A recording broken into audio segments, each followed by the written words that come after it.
Hola, ¿qué tal? Les saludamos desde la Sala Nicolás Guillén de la Fortaleza de San Carlos de la Cabaña en esta edición 24 de la Feria Internacional del Libro de La Habana. En este espacio, tan solo en unos minutos, comenzará la mesa redonda Retos del Libro en América Latina y el Caribe. Precisamente me acompaña quien será el moderador de este encuentro, José Antonio Baujín, director de la editorial UH. Bienvenido, gracias por acompañarnos.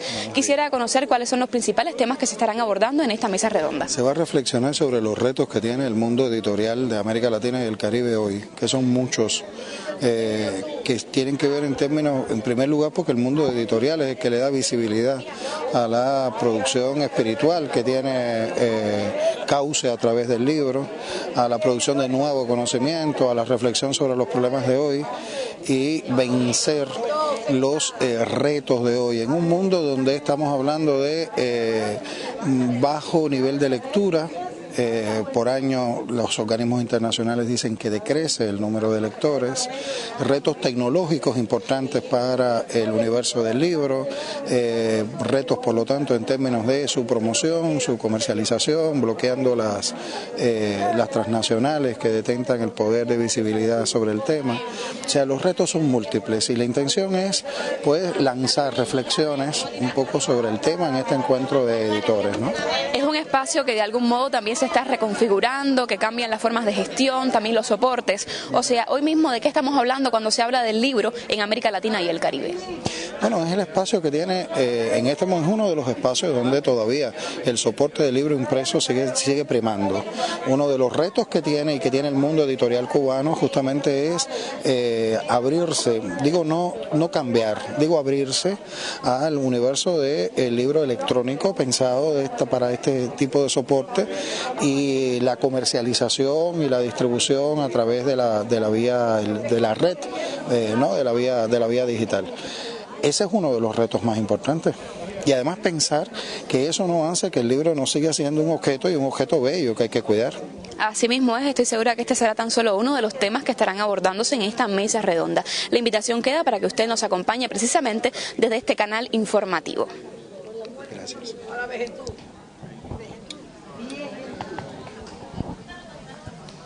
No hay la belleza latina, nosotros somos la belleza latina. Buenos días a todos. Mucho frío en La Habana. Eso se ve en la participación hoy en el encuentro de editores. Es la segunda sesión de nuestro encuentro de editores en la 24ª Feria Internacional del Libro de La Habana. Y hoy queríamos abrir la sesión con un panel que motivara la reflexión sobre retos del libro en América Latina y el Caribe.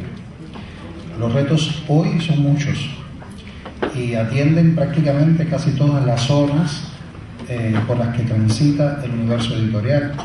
Todo aquello que va desde la gestión en el universo editorial hasta pasando por todos los problemas técnicos propios del mundo editorial, hasta los problemas que atienden directamente a promoción, distribución, consumo por parte de los lectores, hábitos de lectura, por supuesto, etc. Estamos en un universo que cada día revoluciona más el trasiego habitual durante muchísimo tiempo del libro. Nuestras regiones se enfrentan con muchas dificultades para acceder a las más adelantadas formas de la tecnología hoy que tiene que ver con el libro. Se enfrentan justamente a determinada precariedad que las pudiera situar a la saga, o que la sitúa en muchos casos a la saga de lo que está pasando internacionalmente. Tienen que vencer obstáculos con las transnacionales que detentan el poder en buena medida de circulación del libro a nivel internacional. Pasamos entre otros retos, simplemente ofrezco algunos como botón de muestra, por los problemas también de calidad textual. Prácticamente hay estudios hoy entre varios lingüistas a nivel internacional que hablan de procesos de marginalización lingüística casi globales, y una de sus causas fundamentales las ubican en la lengua de los libros que están circulando, la debilidad del trabajo editorial, que por lo tanto trae consigo la puesta en circulación de libros con débil manejo lingüístico, con poca disponibilidad léxica y ofreciendo por lo tanto un modelo de lengua que también está poniendo el ejercicio lingüístico, la realización lingüística en precario, la está debilitando, en la medida en que el libro ha sido entendido siempre como, entre otras cosas, un modelo de lengua, un paradigma de lengua también, ¿no? El hecho de que esa carrera vertiginosa de las editoriales a nivel internacional de producir, pues esté atentando contra la calidad del libro que ponemos en circulación, ya sea en soporte impreso o en soporte digital, no solamente en términos, como refería antes, de la calidad lingüística con la que el libro sale, sino también con la calidad estética, pensado en que el texto, sea en soporte papel o en soporte electrónico, sigue siendo un objeto que hay que cuidar, un sistema que hay que cuidar integralmente, ¿verdad? En fin, los retos son muchos para el libro en América Latina y el Caribe. Para enfrentar las reflexiones desde la mesa, que desde luego no podrán abarcar todas los grandes obstáculos que debe salvar el sistema editorial de nuestros países, simplemente presentar pues reflexiones que muevan a investigaciones y a pensamientos más integrales y profundos. Me acompañan en la mesa, en primer lugar, en el extremo medio derecho, Luis Brito, Premio Alba de las Letras, uno de los grandes pensadores del mundo latinoamericano y caribeño de hoy, a quien agradezco profundamente su gentileza para que nos acompañara en la mesa, para que le diera apertura, también con sus reflexiones al respecto. Igualmente,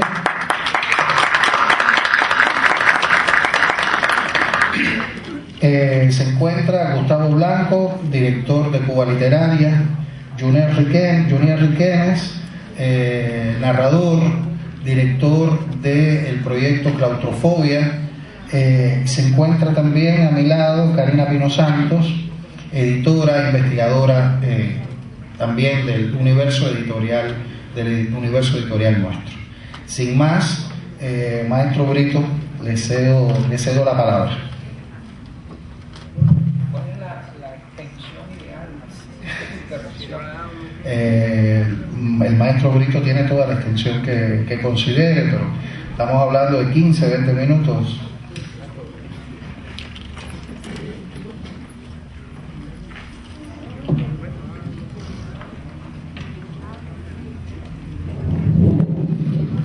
Bueno, buenos días. Lo que menos pensaría alguien es que iba a venir a La Habana a ver gente con bufanda, gorro. Acabo de ver uno con guantes allí dentro de esto es maravilloso. La vida te da sorpresas. Una de las sorpresas es que me pongan a mí en una mesa sobre edición, porque yo he sido fundamentalmente un escritor muy indisciplinado que se ha metido en todos los géneros que ha podido. Yo creo que lo único que no he hecho es telenovela. Incluso escribí una ópera salsa que se representó. Entonces, bueno, estaba anotando aquí varias cosas. Vamos a afrontarlas en orden inverso. Fíjense, el primer problema interesante es el siguiente: una nueva forma de edición que está surgiendo cada vez más, que es la edición digital. Yo tengo un grave problema porque los libros me están expulsando de la casa. Cada vez que vuelvo de una feria es una cosa muy grave, porque llevo kilos y kilos de libros. Trato de acuñarlos en la casa, pero ya yo no quepo, me tengo que mudar para el jardín. Entonces, milagrosamente la edición digital le permite a uno tener biblioteca en la computadora, y todavía más en un pendrive, una cosita así. Lleva uno lo que podría pesar toneladas de papel Esta es una maravilla porque al lector actual se le están abriendo infinidad de posibilidades. Les paso algunos datos exquisitos, deliciosos. Hay una cosa que llaman el Project Gutenberg, lamentablemente con preponderancia de libros en inglés. El Project Gutenberg, Australia, además. Allí he encontrado libros que he estado buscando toda mi vida. Allí puede usted bajar el Ulises de James Joyce en inglés, en otros puede bajar el Capital de Carlos Marx y tenerlo en un formato digitalizado que permite trabajar con ellos. Entonces, una nueva categoría de bibliotecas. Está también el proyecto Cervantes, pero que no está, diría yo, a la altura de lo que su nombre ofrece. Entonces hay un nuevo mundo para el disfrute y la edición de los libros. Hay muchos libros míos que los han puesto digital, y yo mismo en mi blog, que es otra forma de comunicación digital, cada vez que hay un libro sí lo pongo para que quien pueda lo baje.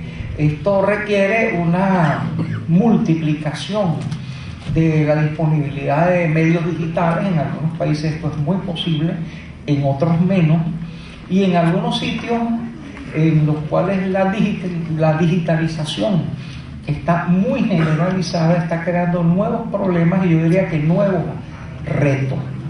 Piensen ustedes que en una época se decía que el libro iba a desaparecer.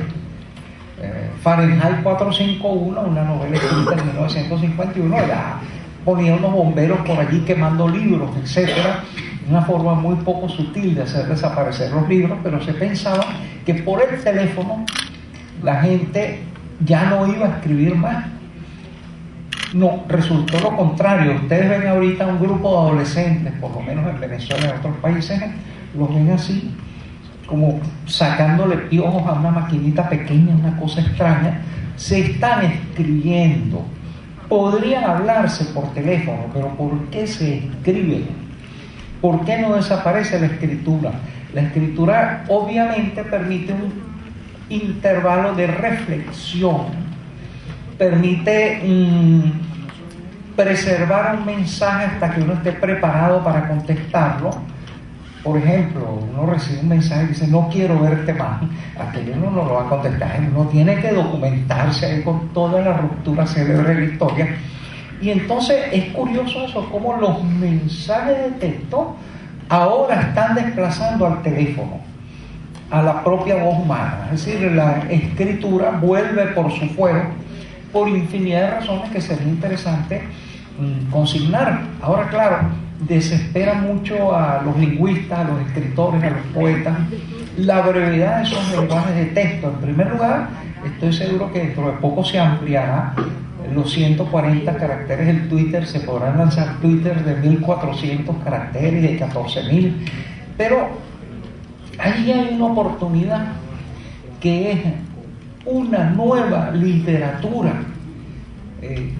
Casi todos los grandes logros de la literatura contemporánea, si uno los analiza, consisten en una concentración del significado. Cuando una frase dice en muy pocas palabras lo que hubiera tomado páginas para un autor no muy entrenado, es un éxito. Y posiblemente esa forma de condensación de la escritura nos estén reaproximando a los aforismos de Nietzsche, por ejemplo, a los cuentos de una línea que se han vuelto un género verdadero. Entonces sí se puede esperar, de hecho, muchísima banalidad, mucha tontería, mucho empobrecimiento del idioma, pero por otro lado un prodigioso ejercicio de concreción. Uno viene a ver los grandes maestros estilísticos. ¿Qué lo decía Martí en una frase? Bolívar, que además de libertador y toda la infinidad de cosas, fue crítico literario, porque Joaquín Olmedo le sometió su canto a la batalla de Junín. Él se había leído a Quinto Horacio Flaco todos los tratados de estilística, se había leído a Boileau, y le hace la crítica en ese sentido, y sobre todo le pide desechar la frondosidad, los detalles innecesarios, para ir a lo fundamental. fíjense cómo de una manera tan absurda estos nuevos medios electrónicos pueden entonces coincidir con la vieja estilística clásica. Hay que señalar además que hay instrumentos maravillosos en las computadoras. Hay uno que es el contador de palabras y de caracteres con espacio. Yo no sé cómo vivía yo redactando en esas viejas cuartillas, esas cosas, jalándome los cabellos, pensando que me iba a ir demasiado texto, etcétera, etcétera. Resulta que ahora uno sabe cuántos caracteres con espacio tiene el artículo, hasta un libro, y puede ajustar prodigiosamente eso. Y había otro instrumento que, como era tan bueno, lo desaparecieron en los programas Word, que era un análisis de la complejidad del texto. Tomaba una serie de variables, por ejemplo, el número de caracteres por punto en cada oración, el carácter de extraño de cada adjetivo o de cada sustantivo que uno ponía, cuál era la frecuencia lingüística de eso, y entonces le daba a uno un número de legibilidad que podía ser una condenatoria o podía ser una absolución. Ahora, si uno era un poeta hermético, podía decir: oh, Dios mío, he escrito hoy demasiado claro, esto no puede ser, déjame ver cómo hago ininteligible este texto. Lamentablemente eso desapareció, pero ese tipo de herramientas reaparecerán, y para mí pueden convertirse en un verdadero nuevo aliciente para el idioma. Es decir, en lugar de que los críticos literarios le caigan a uno a tomatazos al leer los libros, ya uno tiene su crítico literario allí. ¿Qué le dice a uno si uno está siendo más o menos legible o, como es usual, enteramente ilegible? Además de eso, a mí no deja de maravillarme en la computadora la facilidad con que uno puede cambiar las frases, borrar, quitar, cortar, pegar, tomar un fragmento y meterlo 100 páginas más adelante. 100 páginas.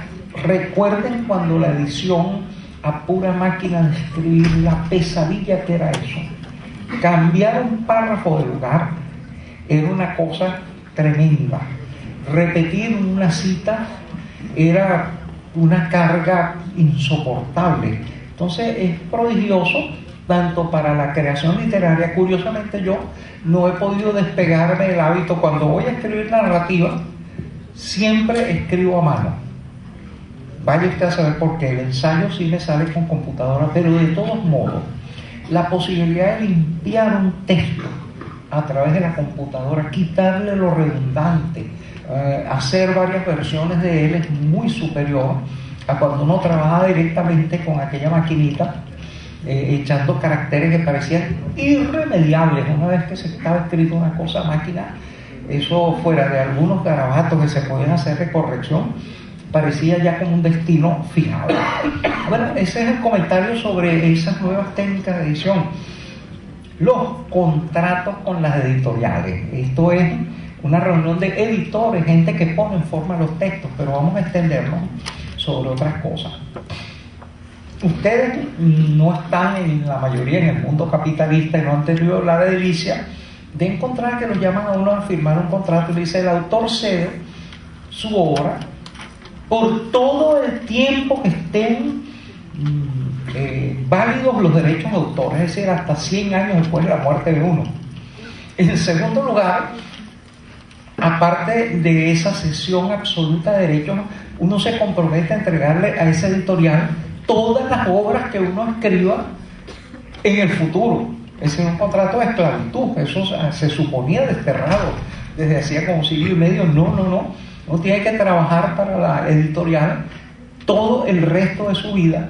Y además de eso, la editorial recibía una novela, pero se guardaban los derechos de adaptación cinematográfica, radiofónica, televisiva, de ópera, musical, dibujo animado, etcétera, como si ellos tuvieran toda una cantidad de productoras de eso. No, era como el perro del hortelano, sentarse sobre esa cantidad de derechos Yo recuerdo una muchacha que hizo un libro extraordinario sobre su memoria como guerrillera, y ella se lo pasó a una editorial que le pasó uno de estos contratos leoninos.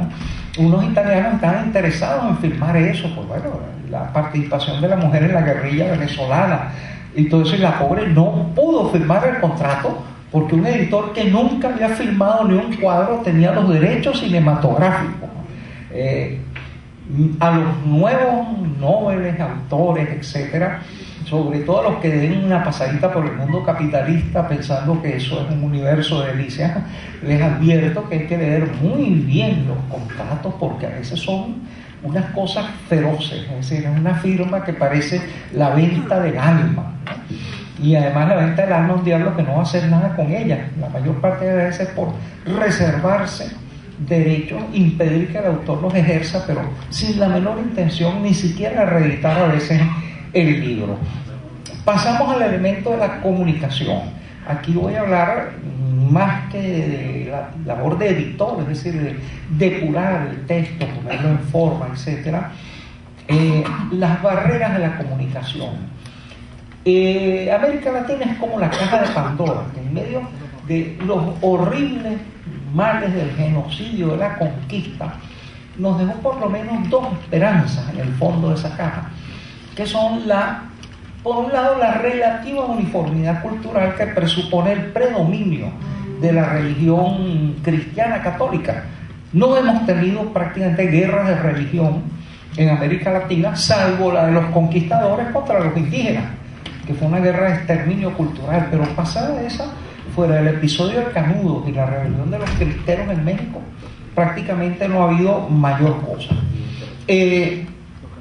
Vamos entonces a referirnos a esa comunicabilidad del idioma. Hay la preponderancia de dos lenguas romances muy parecidas. No olvidamos que hay sectores en donde afortunadamente se practican muchas de las lenguas originarias, que hay lenguas nuevas como el carifuna, el papiamento, etc. Pero esencialmente es un milagro que en una región que tiene cerca de 600 millones de habitantes y 22 millones de kilómetros cuadrados, esencialmente podamos comunicarnos. En Europa uno tira una piedra y del otro lado se la devuelven con un insulto en un idioma que uno no entiende. Aquí podemos insultarnos libremente prácticamente en todo un hemisferio. Entonces, a pesar de eso, siguen las viejas aduanas políticas de antes de la independencia de los virreinatos, de las capitanías. Pasar un libro, para que llegue un libro colombiano a Venezuela, tiene que pasar por las aduanas de México, tiene que ser García Márquez, que lo publique Editorial Sudamericana Argentina o alguna editorial española. Parece mentira cómo esas fronteras políticas hacen relativamente inútil ese milagro cultural que casi no se da en ningún otro sitio del mundo, de esa comunicabilidad lingüística prodigiosa, extraordinaria. Y entonces eso plantea muchísimos problemas. Bueno, uno, la liberación de los aranceles del libro, sí, pero no es total. Ojalá Mercosur, ojalá UNASUR, ojalá la CELAC pudieran trabajar en esto, pero todavía hay problemas de que un libro, para pasar de un lado a otro, tiene que pagar una serie de aduanas, alcabalas, derechos, etcétera, terribles. También se los podría liberar e incluso subsidiar la importación de libros. Aquí hay otro peligro tremendo. En Venezuela ha habido importadores de libros que han pedido subsidios del Estado para importar, y lo que importan es basura. Importan revistas viejas, papelillos, etcétera, para cobrar el subsidio. Lo que menos les importa es que importan con eso. Fíjense qué problemático es eso, y sobre todo por el elemento que el libro no es una mercancía fungible. Usted se compra 1000 kilos de arroz y allí tiene, pero 1000 kilos de libro no es lo mismo que sea un libro sobre, por ejemplo, la reforma agraria, a que sea un conjunto de ensayos sobre la posmodernidad o sobre la estética de los griegos, etcétera. Es decir, el libro necesita diversidad, es muy distinta de las demás mercancías. Las demás mercancías pueden ser pensadas en términos de uniformidad por toneladas, por toneladas métricas, por peso, etcétera. El libro entonces requiere una cierta selectividad en la importación, en el traslado, en el traspaso, y eso plantea un problema para los gobiernos, es decir, cómo estimular la exportación de determinados libros, cómo saber que sean de verdad los libros necesarios y no fraudes al fisco. Y por otro lado, bueno, eso lleva al último problema, y con esto cierro para no eternizarme en un tema que podría ser infinito, el problema también de las oligarquías, por así decirlo, y los imperios en la edición. Me refiero a la edición de imprimir libros, distribuirlos, etc. Todos ustedes saben que en América Latina hay la preponderancia de algunos países con masas lectoras que han desarrollado industrias culturales e industrias de impresión. ¿De qué estoy hablando? Obviamente de México. Ustedes entran a una librería latinoamericana y verán muchísimos libros de México, afortunadamente, porque hay autores extraordinarios. Verán también bastantes libros en Argentina. Antes se veían muchos libros en Chile, pero después del golpe las editoriales chilenas quedaron desbaratadas. Algunos libros de Uruguay. De Cuba sí hay la fortuna, pero el bloqueo también ha actuado como una barrera a la magnífica producción editorial cubana. Entonces, ustedes se encuentran con la preponderancia de esas casas de esos países, y sobre todo de España, de casas editoriales que además han ido perdiendo el interés por nuestros autores, tanto los españoles como los latinoamericanos y caribeños, porque han sido absorbidas por casas alemanas. Yo dije esto en una feria del libro en México, y un individuo que le iba a dar un ataque de furia porque representaba una de las casas, pero es así, es así. Las grandes editoriales ibéricas, españolas, que han devorado a muchas latinoamericanas, a su vez han sido devoradas por los capitales europeos. Entonces esto va a provocar un problema, primero, en que cada vez, igual que con el monopolio de la información y las noticias, en que 6 agencias transnacionales determinan cuál es la versión del mundo que conocemos, también un grupo muy limitado de mega editoriales, de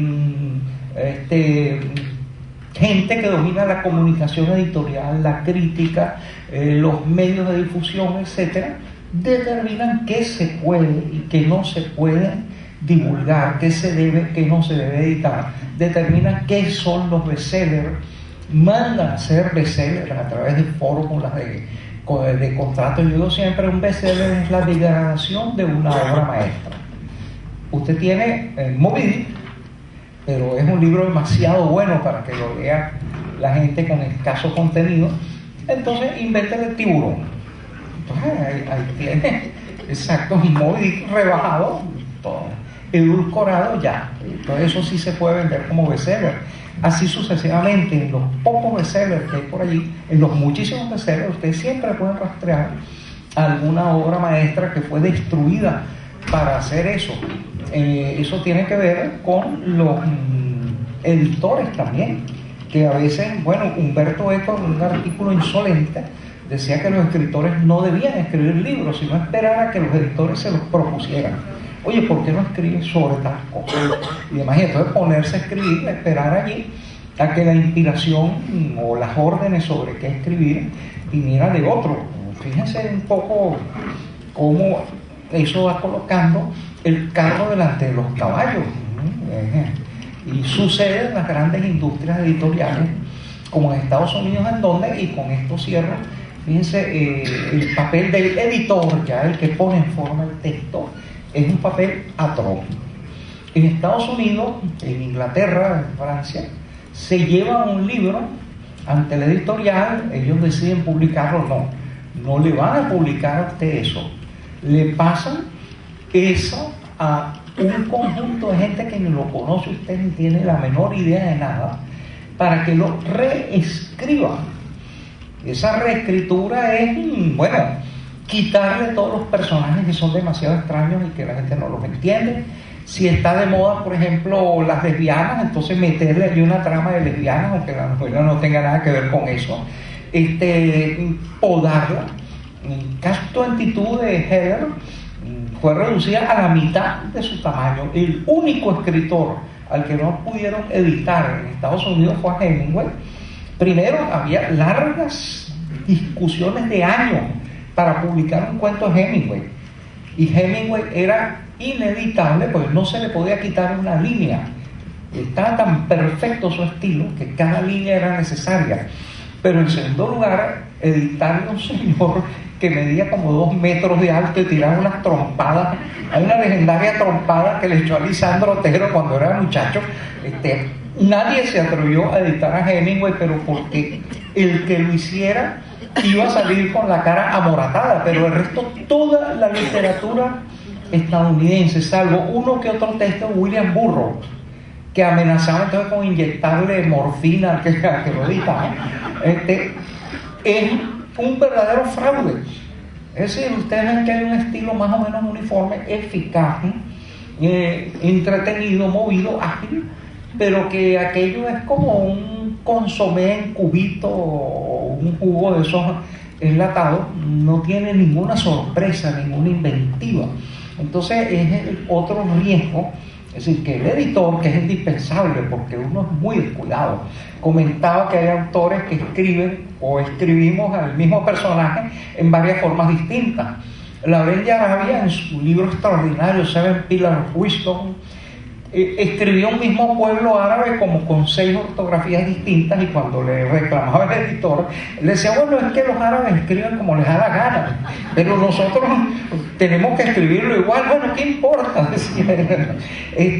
Pobrecitos, los pecados del escritor los pagan los editores en el buen sentido.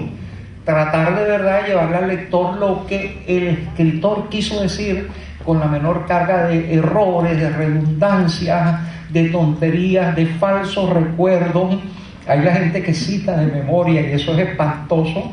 Y entonces presentar un texto digno de quien lo escribió y digno de quien lo va a leer. Muchas gracias.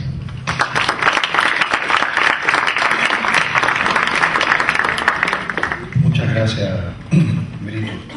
Uno de los primeros elementos que salieron en la mesa y que Brito mencionaba tenía que ver con los retos hoy de nuevos soportes de circulación del texto y del libro electrónico en particular. Yo me sorprendí mucho cuando hace 2 años, viendo el informe de la UNESCO del año 2012, decía de consumo de libros, de comercialización de libros, decía que más del 50% de la comercialización del año 2012 del libro en el mundo había sido electrónica. Claro, después destacaba por áreas geográficas y eran los Estados Unidos y Europa básicamente las zonas de comercialización del libro electrónico, que hacía que a nivel global más del 50%, como decía antes, de la comercialización del libro en el año hubiera sido en efecto electrónica. En el caso de América Latina aparecía, o sea, después estaba Asia, después estaba América Latina junto con África y demás, pero es un universo y es una zona de desarrollo del libro que en efecto ha revolucionado mucho en términos del alcance que tiene el libro, en términos editoriales, y la cantidad de receptores potenciales entonces para una misma edición. Creo que hay una novedad que ha traído la 24ª edición de la Feria Internacional del Libro La Habana, y es un ligero aumento de la producción del libro electrónico, de textos pensados justamente para pensados electrónicamente. Entonces, por esa razón, Gustavo Blanco, director de Cuba Literaria, y Uniel Riquenes, le cedo la palabra para que nos hablen de estas experiencias, de las potencialidades en el universo editorial cubano de hoy. Sí, buenos días. Yo estaba apuntando aquí algunos elementos que había conversado previamente con Baubín y ahora algunos del maestro Luis Brito, que me parecían interesantes para abordar la problemática del libro digital en Cuba y lo someto a su consideración. A mí me parecía importante dos o tres circunstancias que Brito apuntaba, que una era la facilidad en sí misma, ¿no? Las ventajas, las prestaciones que el libro electrónico con respecto al libro en soporte de papel tiene en sí mismas.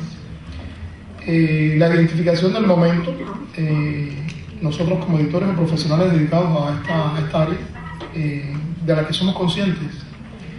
Una tercera podría ser las circunstancias sociales, económicas, laborales, etcétera, que cada país, cada gobierno impone en su zona de influencia.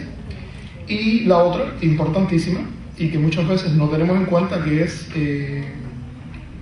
el conocimiento, el descubrimiento, el acceso, la búsqueda de toda la información que requiere o que se requiere desde las editoriales o de las instituciones que dictan políticas editoriales sobre el lector, identificado sobre los posibles lectores a los que puede llegar el libro electrónico o el libro en soporte, el libro en soporte papel. Es importante quizás destacar, para después caer en el caso particular de Cuba, que hay muchas diferencias aún en el mundo capitalista, en el mundo del primer mundo, y ya Baubín apuntaba algo, y el maestro Brito también, por ejemplo, los casos que ponen de España y Alemania, también habría que citar al Reino Unido, a China, a Brasil, y entre ellos que aún cuando están inmersos y sus gobiernos ponen, y algunas instituciones privadas, el suficiente dinero como para potenciar este mercado, hay diferencias marcadas. Por ejemplo, entre Brasil y China se dedican más a la promoción de textos didácticos para la preparación del personal profesional que en algún momento enfrentará algunos retos editoriales, y el Reino Unido, Alemania, España, Estados Unidos también se dedican más a la promoción de la literatura de ficción, aún en esos casos. Por ejemplo, España, con respecto a Alemania y el Reino Unido, está un poco rezagada. Recuerdo que hace unas semanas estaba revisando una información sobre los balances económicos de España con respecto a estas editoriales, y había cierta alarma, cierta preocupación en varias casas editoriales españolas porque no estaban obteniendo los dividendos que ellos pensaban. Evidentemente, llegaron tarde a este mundo con respecto a Alemania y Reino Unido, y de alguna manera estaban intentando ponerse las pilas, como decimos nosotros los cubanos. Pero al menos tienen identificado que hay un mercado potencial que están dando, hay un consumo cada vez más creciente, con los problemas que sabemos, el tipo de literatura que se está comercializando a través de estos dispositivos o a través de las tiendas virtuales o la descarga en diferentes lugares a los que se tiene acceso, del tipo de literatura que se está consumiendo. Pero hay una intención o un conocimiento identificado de por dónde va la problemática, de por dónde va el consumo con respecto al libro en soporte de papel. En el caso de Cuba, para hablar de algo más, quizás más puntual, a nosotros nos ha llamado muchísimo la atención que somos quizás muy parcos, muy limitados en el uso de la cantidad de formatos que proponemos en nuestros proyectos editoriales. Casi siempre nos conformamos con un PDF, con un móvil o con un ebook, cuando en realidad son muchísimos los formatos en los que se puede trabajar, en los que se le puede dar a conocer un texto determinado al lector, a ese posible lector. Yo apunté algunos acá, solo para hacer un breve comentario. Por ejemplo, hay uno, es el LIC, que es uno de los más antiguos. Está el juegos, si no veo.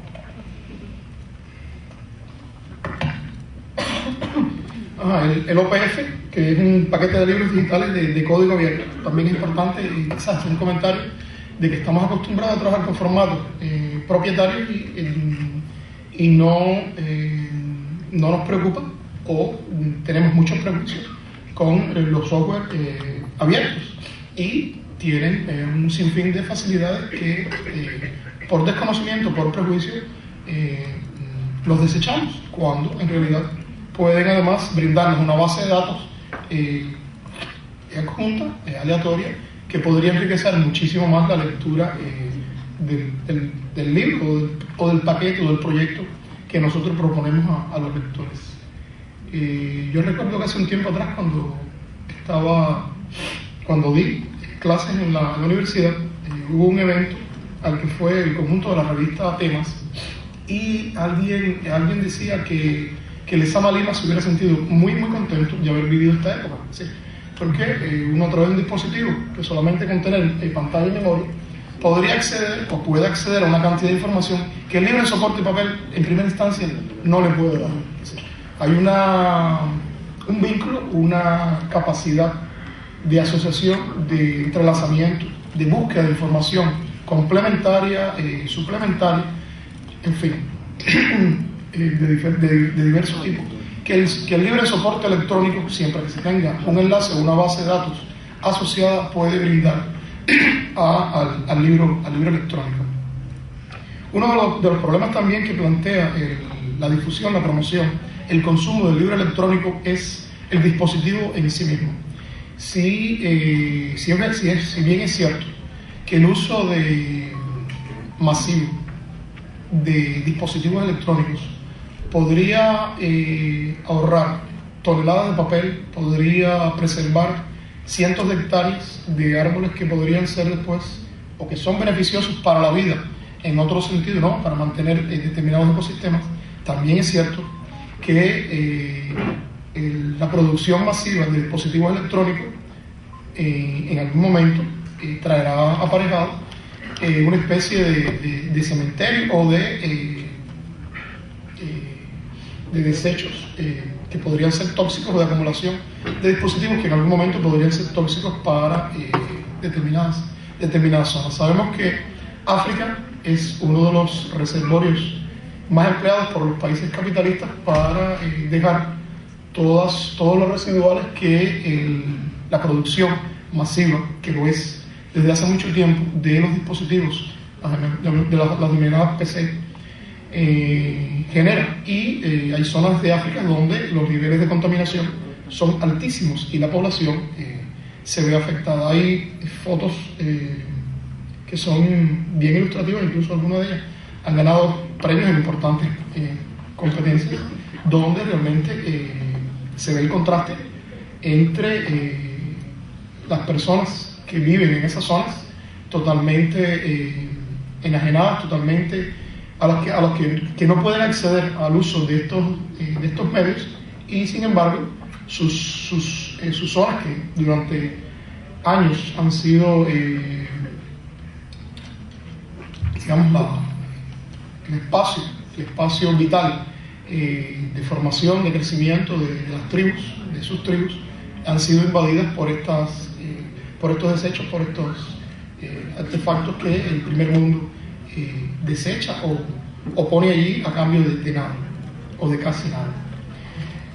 Otro elemento que también es importante quizás apuntar de la promoción del libro electrónico en Cuba es uno que es muy obvio, y es la circunstancia económica de que acá en Cuba no es masivo la disponibilidad que hay de estos aparatos, de estos diferentes dispositivos, que solamente con tener una memoria, repito, y una pantalla, ya uno puede acceder o puede copiar cientos de libros y después consultarlos en el momento que uno quiera. A diferencia del libro, que uno lo tiene que cargar el dispositivo, con tener una pequeña carga de batería, lo puede llevar a cualquier lugar, puede llevar cientos de libros. Pero esa dificultad económica ha de alguna manera demorado la propagación, la promoción mucho más amplia, como debería ser, para estar a tono quizás con el primer mundo, no por seguir una moda, sino realmente para que el lector pueda acceder a una mayor cantidad de bibliografía, y esa razón económica no sabemos realmente cuándo va a ser un poco más favorable. Ha demorado la importación de tabletas o otro tipo de dispositivos. Yo recuerdo que a finales de diciembre Soleca me invitó a un evento en el Ministerio de Comunicaciones y a mí me llamaba muchísimo una información que daba el ministro de Informática y Comunicaciones. Me parecía contrastante, ¿no? Claro, es propio de ellos. En algún momento en esa reunión, a teatro lleno, les reclamaba a uno de los viceministros que si ya había dado todas las tablas a diferentes jefes de departamento y si hacía falta a todos los que la pidieran. Y dice, bueno, que bueno, que no, que en algún ministerio alguien, no importa cómo, no importa quizás, o se importa para que se preocupara de que sus trabajadores tuvieran acceso a dispositivos para tener al menos un cúmulo de información que pudiera revisar, verificar y después compartir, debatir sobre. Y otros ministerios, digamos, el Ministerio de Cultura u otras entidades asociadas no tuvieran esta facilidad de compra, de distribución de estos dispositivos. Habría que quizás sentarse a pensar de manera más racional, más sistémica, más coherente por qué está pasando esto. De hecho, tampoco ninguna empresa importadora cubana, de estas que se dedican a veces a comprar mucha baratija, se ha tomado en serio el asunto de que lo importante no es, o no solo es tener el dispositivo, sino también que el dispositivo venga acompañado de información que pueda ser útil para el lector. Y entonces nos estamos conformando con, buena la idea también, por supuesto, reproducir, replicar cierta cantidad de proyectos que era la primera acotación a la que hacía referencia Eugene, de las diversas editoriales asociadas al instituto, la mayoría, y otras entidades que tienen alguna presencia en esta feria del libro, y que cada proyecto de su presupuesto, para hacer un poco más tentativa la oferta, incluye a veces 10, 15, 20 títulos, o por ejemplo el caso del proyecto de la ciencia ficción, que reúne la mayoría de los números de las revistas cubanas dedicadas a la ciencia ficción y un buen número de cuentos de escritores cubanos de esta temática, incluidos algunos que no viven en el país, que todos generosamente han cedido sus derechos de autor, incluyendo a Daina Chaviana. Volviendo entonces al tema de la promoción, han ido surgiendo en algunos lugares del país, algunos centros, por ejemplo, la librería Alma Mater, donde hay un volumen de información, casi toda en dominio público, donde los estudiantes o público interesado, pero la mayoría son estudiantes universitarios, donde van a descargar estos ebooks, y además ello ha generado todo un movimiento de intercambio con escritores y con otras personalidades de la cultura que puede ser importante. Yo no quiero abusar mucho del tiempo. Yo recuerdo de las cosas que apuntaba de lo que dijo el maestro Luis Brito y de la caja de Pandora. Me parece que no importa el dispositivo que estemos usando. Claro, ahora el más eficiente, el más cómodo es la tableta. En algún momento fue una tableta de arcilla, en algún momento fue un pedazo de pergamino, después fue el papel. El profesor Brito hablaba, el maestro, del proyecto Gutenberg. En algún momento se propuso digitalizar 1000 libros, después quiso digitalizar 1 millón de libros, importante, y casi todos están en algún que otro sitio en internet y uno los puede descargar de manera gratuita, que es importante. Y bueno, nada, para terminar, retomar la referencia que hacía a la caja de Pandora.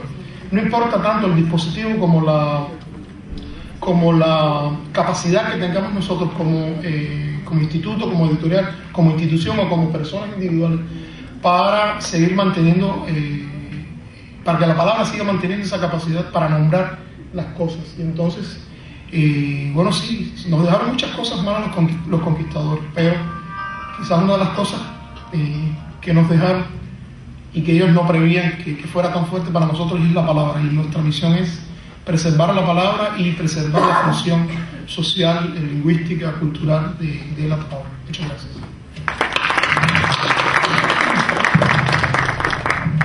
Muy buenos días a todos. Gracias a Eugene y a los organizadores por haberme invitado a compartir este panel. Muchas gracias también a Luis Brito, quien nos impartió una clase en el año 2008 y todavía recuerdo con mucho cariño, y a quien pude entrevistar un día en una playa. Ya le estaba comentando ahorita. Yo quería acotar algunas cosas que me parecen importantes, sobre todo para compartir experiencias. Y lo primero que quiero dejar dicho es que lo que vamos a compartir o lo que voy a comentar no es a manera muchas veces de decirle al otro lo que debe hacer, sino lo que se puede hacer o la posibilidad que existe o que tenemos, y a veces no la usamos, o cada cual le da el valor que quiere. Son experiencias desde un proyecto de promociones literarias que se llama Claustrofobia, dos locos, que es Naquisé, que está allí conmigo, que es diseñador, digamos, hace también estudios de mercadotecnia, publicidad, realizador de audiovisual, entre otras cosas, y en mi caso, que soy creador, o sea, escritor y promotor, y hemos ido, esto es también la búsqueda, porque la promoción del libro impreso o digital, no importa el soporte que sea, para mí tienen los dos una importancia vital, está en la búsqueda constante de la promoción del libro. Es muy importante, he apuntado algunos puntos que me parecen interesantes, la realización del libro digital. En esa realización están inmersos precisamente un editor que entre más profesional sea, mucho mejor será el resultado del libro. En esa realización también del libro, por supuesto, debe haber también, o puede haber un corrector, debe haber también una persona, un diseñador, que le dé también esa elegancia a ese libro digital, que también va, no porque esté en otro soporte, va a dejar de ser un objeto. Y por supuesto que debe intervenir fotógrafos, ilustradores, en fin, animadores, porque ya en el caso del libro digital o del libro electrónico, pues entran a jugar también otros medios de animación o medios audiovisuales, porque ya el libro electrónico pues le permite mayor facilidad al lector, y muchas veces si usted también tiene un animador, un dibujante, un pintor, etcétera, pues lo puede insertar en estos trabajos. La distribución de la que ha hablado el profesor Luis Brito, me ha gustado mucho que él haya abierto el panel, porque desde mi punto de vista él lo ha hecho, sobre la importancia de los medios, de las nuevas tecnologías, desde el escritor, desde el creador, esas potencialidades que brinda precisamente el universo digital. Y yo recordaba que también, sumo a todo lo que dijo el profesor Luis Brito, existen otros géneros que se han dado, que han venido precisamente con las nuevas tecnologías, que puede ser la blog novela, la tweet novela. Y en Cuba, para ir aterrizando también en nuestro país, hay un caso que ya hace algunos años un crítico de cine cubano nuestro, que vive en Camagüey, Juan Antonio García Borrero, primero publica sus textos en su blog La Pupila Insomne Cine Cubano. Ahí tiene una frecuencia de visitas enormes, y luego ha convertido sus textos publicados en varios de sus libros, por ejemplo, Bloguería, publicado por la editorial Ácana, y recientemente la editorial Oriente publicó el neoanalfabeto y otras bloguerías de Juan Antonio García Borrero. O sea, es también creando la necesidad. O sea, Internet también, los medios digitales te permiten crear la necesidad de los lectores para luego caer en el libro impreso. Yo soy también de los que creen que no podemos pensar o no podemos creer que el libro digital viene a competir con el libro impreso. Para mí, ya les digo, es mi punto de vista, por lo menos en este momento, el libro digital está creando una necesidad, y luego aquellas personas que sí tengan espacio, el ser humano muchas veces es ambicioso y no quiere tener todos los libros, porque el profesor Luis Brito ya ha pasado por varios años de vida, pero a lo mejor ya quiere quedarse con menos libros. Pero sí hay personas que muchas veces el libro está impreso, pero quiere llevarse a casa un libro firmado por el autor, que es una de las cosas que me imagino también que en algún momento se inventará, para que el autor, aunque ya está también, lo firme o pueda hacer, digamos, esa parte, o tener esa parte más humana. Lo otro, de lo que se ha hablado también, ha sido del alcance del libro. O sea, con el libro digital, usted sencillamente el objeto o el producto está en Internet. No tiene que pasar las fronteras en carros, en guaguas, no tiene que pagar aranceles, en fin. Usted va a Internet, tiene que pagar muchas veces, pero hay otras veces que también está gratis. O sea, hay que ver y hay que buscar y hay que encontrar. El alcance, usted acaba de publicar un libro digital, lo pone en un soporte y ya usted lo tiene dándole la vuelta al mundo. En este caso nosotros presentamos, están viendo en pantalla, el libro digital En el Hondón de la Tierra Cubana de Olga Portuondo. Se presentó también en esta sala, ya está colgado en nuestra página web, y no lo han podido ver, no solo las personas que están en la Feria Internacional del Libro de La Habana en Cuba, lo han podido ver mucha gente o personas interesadas que están en cualquier parte del mundo. Eso lo da también precisamente las ventajas de Internet. Y lo otro es la promoción. Yo creo que es un punto muy importante cuando hablamos de promoción. Yo había apuntado aquí cómo los lectores cubanos se acercan a los libros digitales que se hacen en Cuba, cómo se promueven los libros digitales que se hacen en Cuba. Yo creo que muy pocos lectores cubanos, para no ser absoluto, conocen que en Cuba se hacen libros digitales, y sí se hacen muchos libros digitales. Cubarte, Cuba Literaria y otras editoriales están haciendo muchos libros digitales. O sea, es verdad que hay poco soporte o hay pocas tabletas o medios para leerlo, pero ¿cómo podemos hacérselo llegar también a los diferentes lectores, verdad? Y hay tiendas colgadas, es verdad, pero no podemos pensar, o sea, tú tienes tiendas colgadas, o sea, tienes los libros colgados en las tiendas, pero el lector cubano sabes que no tiene acceso a estas cosas. Entonces, lo que quiero decir es que está bien la tienda, pero hay que pensar también en el lector que vive en Cuba, hay que pensar en otras potencialidades. No basta con el libro, el DVD en la tienda o en la librería. Y otra de las facilidades que permiten los libros digitales y las nuevas tecnologías es precisamente el estudio de campo. Un estudio de campo a través de foros, de redes sociales y de otras cuestiones en las que tú puedes entrar a dialogar directamente entre libro, autor, editorial, editores, o sea, entre el equipo de realización del libro. Y lo otro, por supuesto, caracterizar el público. Estamos viviendo una nueva época, un nuevo tiempo tal vez entre comillas, donde el consumo audiovisual es muy importante para muchas personas y donde ya los hijos, los nietos de muchos están pensando, como decía el profesor, buscándole la pulga desde el celular, desde la tableta, y hay que pensar en ese público también, que es un público potencial y que va buscando otras formas de leer. Y lo último que he apuntado es ya el profesor hablaba del autor, pero el autor desde internet también muchas veces puede contabilizar la venta de sus libros. O sea, y muchas veces también pensamos que puede ser un método macabro, no digo que no. A veces el escritor puede poner su libro gratis, pero el escritor también hay que pagarle, ¿no? Porque todo no lo podemos regalar en internet y al escritor también hay que pagarle parte de su trabajo.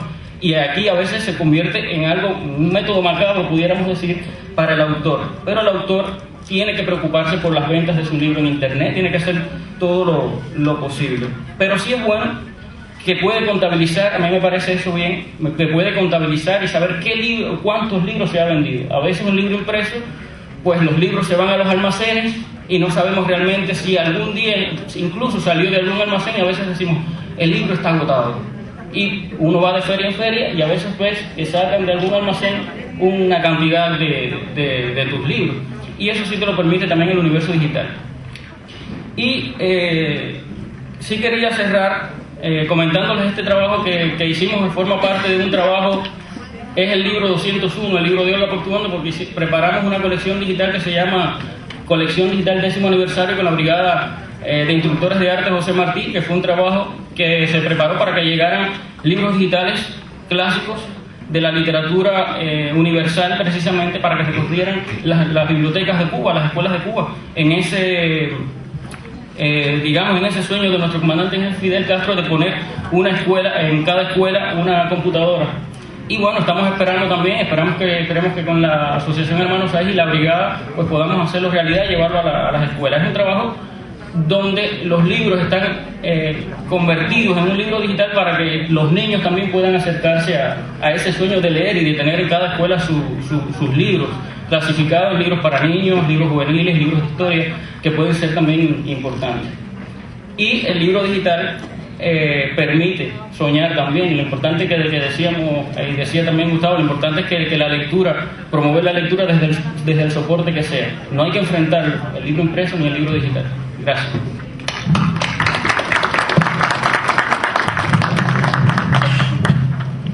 Bueno, ha quedado reservada para el final la dama que nos acompaña en la mesa, de manera que le cedo la palabra a Karina Pino Santos, que además de editora y profesora, lleva una investigación largamente acariciada por ella sobre el libro de arte y el libro arte, y un poco en esa zona de retos entre nosotros, de experiencias, también algunas muy exitosas en Cuba, pues sobre eso nos va a hablar.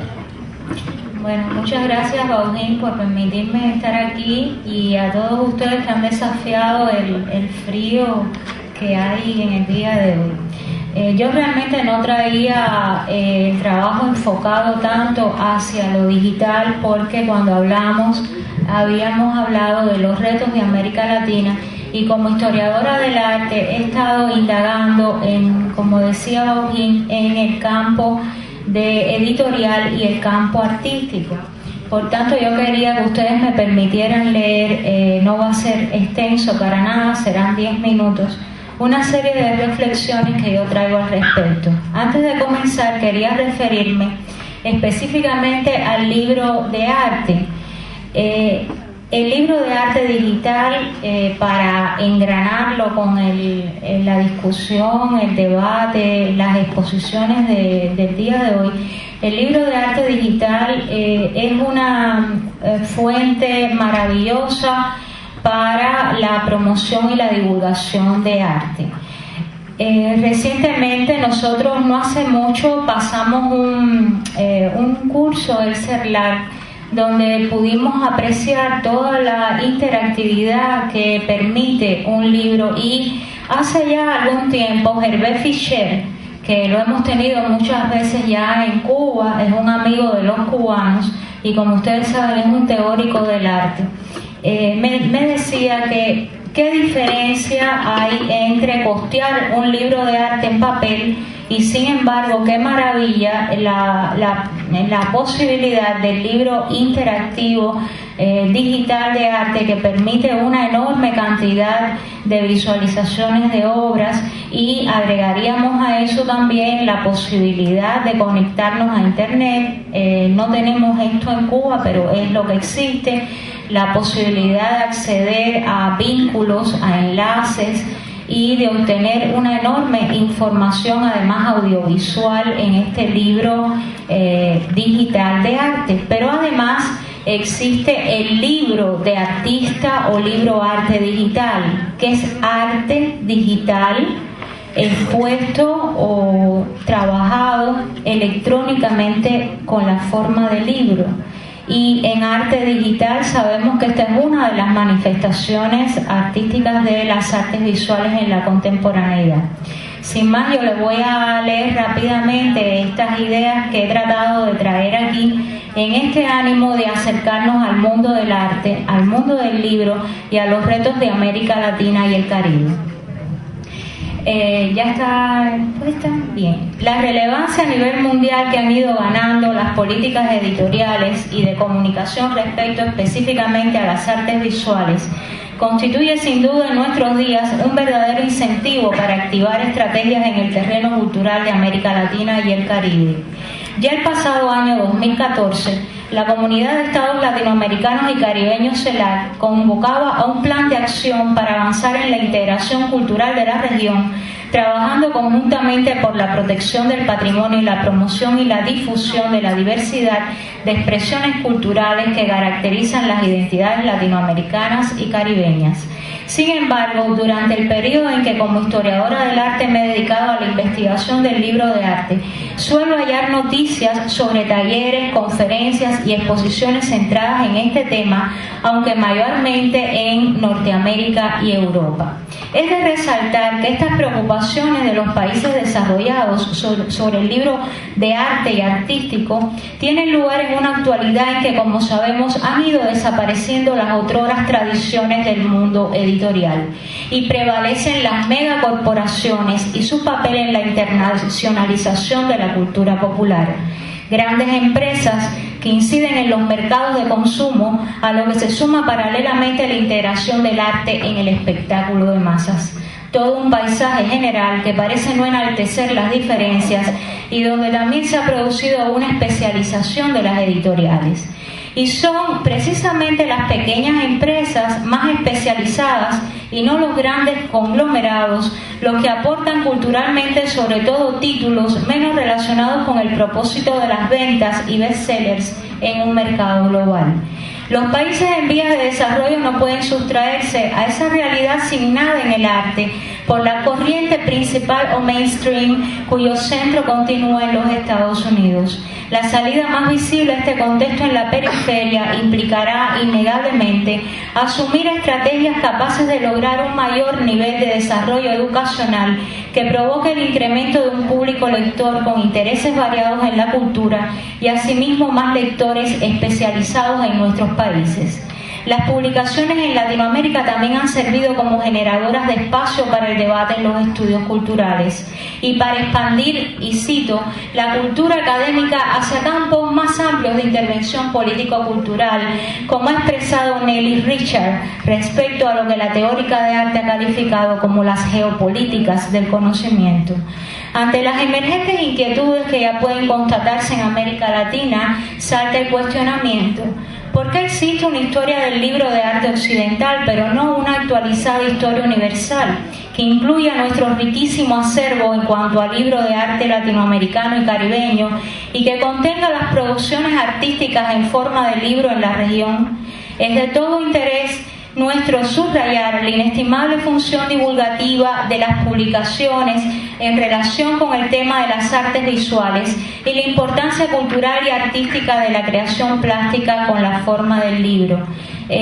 La imagen es de un libro del maestro cubano José Luis Fariñas, que muchos conocemos, con una intensa relación editorial en Cuba, y fue el premio de Bibliofilia 2010 en Ediciones Libres España. Lo anterior me permite realizar un llamado de atención sobre la necesidad de una historia del libro de arte de Latinoamérica y el Caribe que incluya tanto al libro sobre temática artística como al libro arte, o, para ser más aclarativos, a las creaciones artísticas en sí que apelan de forma más o menos autónoma a la forma del libro. Si bien es cierto que cada país ha realizado publicaciones sobre la historia de su gráfica y de su creación visual en el ámbito del libro, aún no tenemos investigaciones que recojan esta temática de modo coherente sobre la región. ¿Acaso no está de más subrayar que para nosotros son tan trascendentes las ilustraciones de los amanuenses de la Edad Media europea como aquellas de los tlacuilos o escribas en los códices prehispánicos? Asimismo, resulta preocupante que en las investigaciones publicadas sobre el libro dedicado al tema de la historia, la teoría y crítica de arte y a la producción de los artistas con forma de libro, máximamente hayamos concentradas visiones eurocentristas donde prevalece la ausencia de un relato examinado con objetividad que incluya el capítulo tan caro también a Occidente como es aquel de nuestra América y Caribe. Las lecturas y análisis desde Europa y Estados Unidos no incluyen generalmente la investigación sobre la cultura artística y visual del libro de Latinoamérica y asimismo del Oriente, donde por cierto tuvo significativas funciones comunicativas y estéticas y un desarrollo que precedió, como ya apuntamos, al de Occidente. Y uno no puede dejar de recordar, por ejemplo, las ricas culturas de los pueblos prehispánicos de Mesoamérica en su producción de códices. Como bien nos ha alertado Manuel Galich, aquellos libros eran con una complejidad en el tratamiento visual y estético existente siglos antes de los beatos medievales europeos. Entonces, ¿por qué no estimular la posibilidad de difundir la historia del libro realizado por artistas y el libro sobre arte producido por editores y creadores visuales de América Latina y el Caribe? El lanzamiento de la propuesta, por tanto, implica justipreciar la inclusión de nuestra cultura artística en libros como un capítulo interrelacionado horizontalmente con la historia universal, a diferencia de aquel otro relato fragmentado y vertical que, reitero, con frecuencia hallamos en las investigaciones del norte desarrollado. Nuestra región también pudiera vincular propuestas locales en un esfuerzo común capaz de transgredir las fronteras que limitan el saber sobre el arte de nuestros pueblos y darnos la posibilidad de impactar en el sector de la enseñanza artística y profesional. Mientras en Reino Unido y los Estados Unidos, por citar un ejemplo, los editores especializados en arte discuten vehementemente los problemas de la inaccesibilidad a colecciones completas de museos principales en la red o el copyright, ¿no pudiéramos nosotros en nuestra región latinoamericana y caribeña también preocuparnos por una comunión de intereses que hiciera más señalada la presencia de bancos de imágenes, colecciones de arte, sitios web de pedagogía y académicos y otros de teoría artística y de editoriales, donde se difundiera el saber de nuestras prácticas artísticas, del libro arte, y difundir también los libros sobre obras y artistas de la región. Hoy estamos conscientes que tanto la edición en papel o la digital se refuerzan mutuamente, citando contenidos que pueden hallarse en la web o viceversa. El insoslayable desarrollo de las TIC o tecnologías de la información y comunicación a nivel mundial ha tenido también un impacto en la edición de arte. La preocupación de editores y autores con los derechos de las ediciones electrónicas está siendo reevaluada según las ventajas en nuestra América. Este aspecto sigue siendo uno de los problemas para el cambio en lo que ha dado en llamarse nueva cadena del libro e implica, según expertos, el desarrollo profesional, la capacitación y eventos que incluyan al libro digital. A todo ello sumaríamos además el énfasis en el libro de arte digital, interactivo, multimedial, con mucho menos costo que los del impreso en papel, mayor capacidad informativa y ecológicamente más pertinente.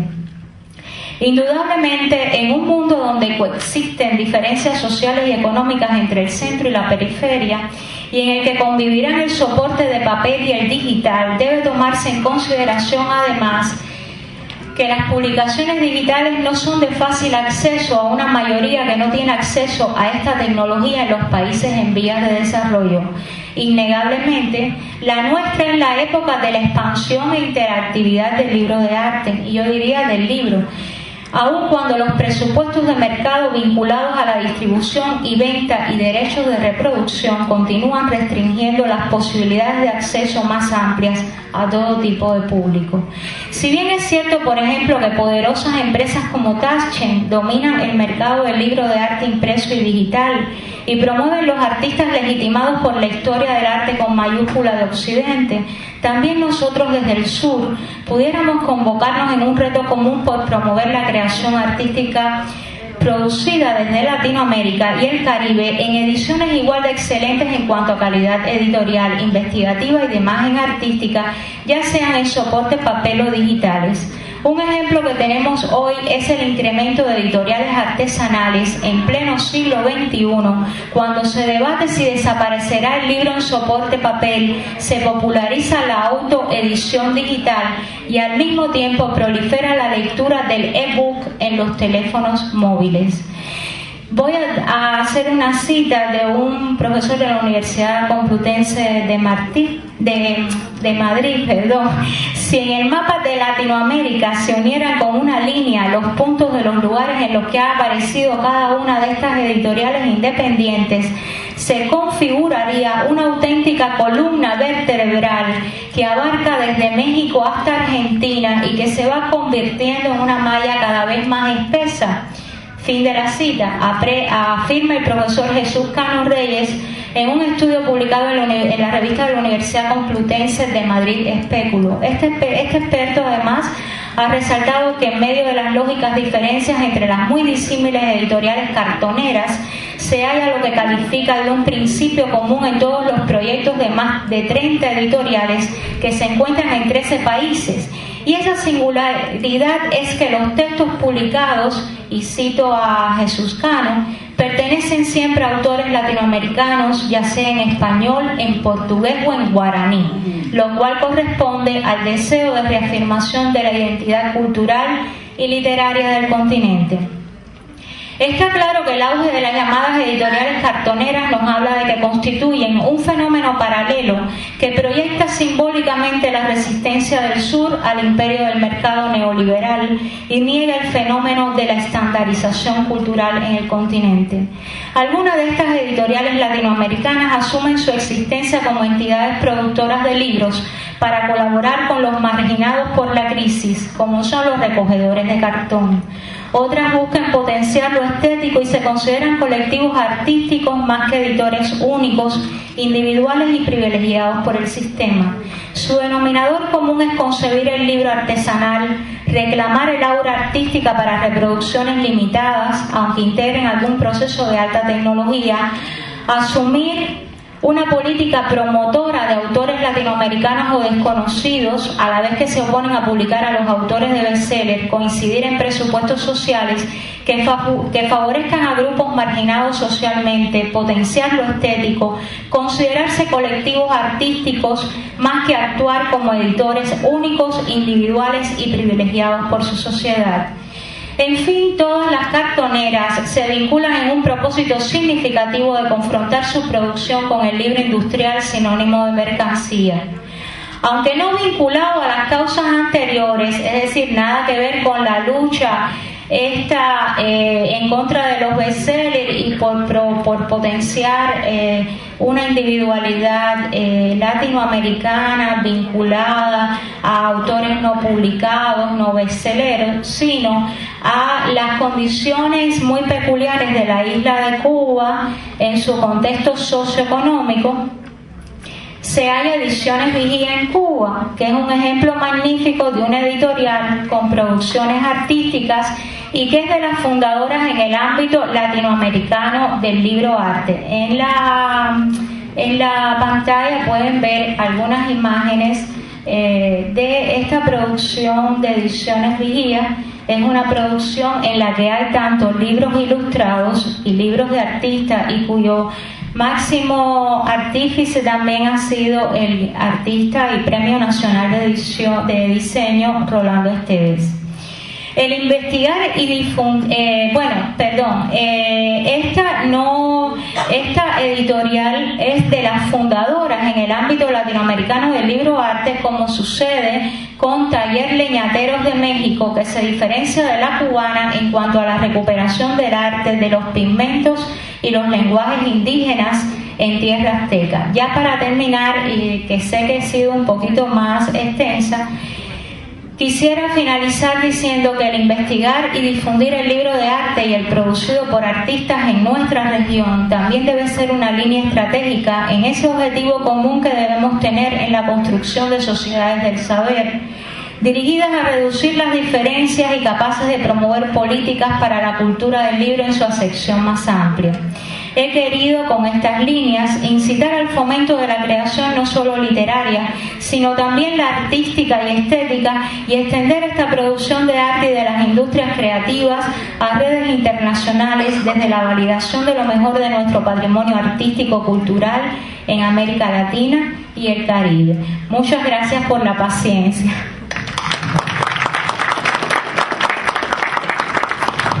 Bueno, como anunciaba al principio, la mesa ha sido plural, muy plural en cuanto a la atención a determinados temas que constituyen hoy pues retos para el universo del libro nuestro. Estamos un poco pasados de tiempo, y desde luego sé que en primer lugar, porque es imposible tocar todo lo que pudiéramos identificar como retos del libro hoy en América Latina y el Caribe.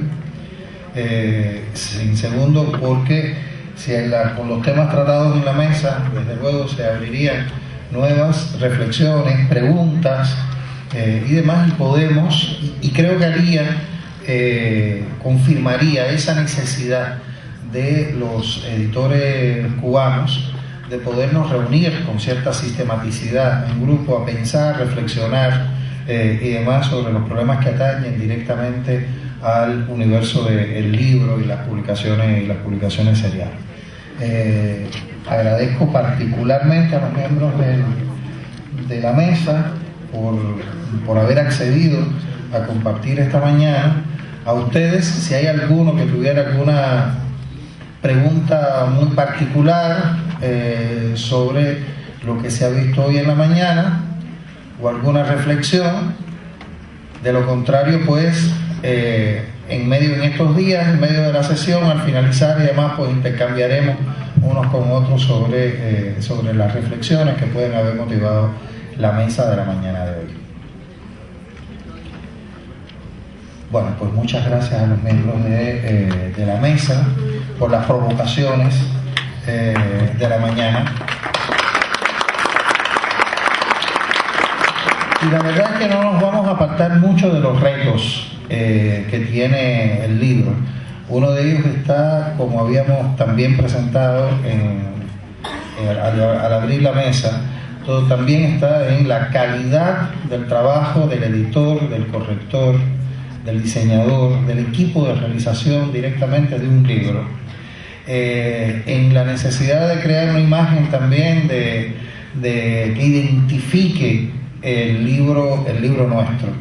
Hay una demanda, ha sido una demanda ya de algunos años del mundo editorial cubano de la necesidad de renovar la norma cubana de edición, y después de 2 años, un poco más, hoy se presenta la nueva norma cubana de edición para todo el gremio de editores de la isla. Al frente del equipo que ha estado trabajando arduamente en la conformación de esa norma ha estado la editora Neida Izquierdo, Premio Nacional de Edición,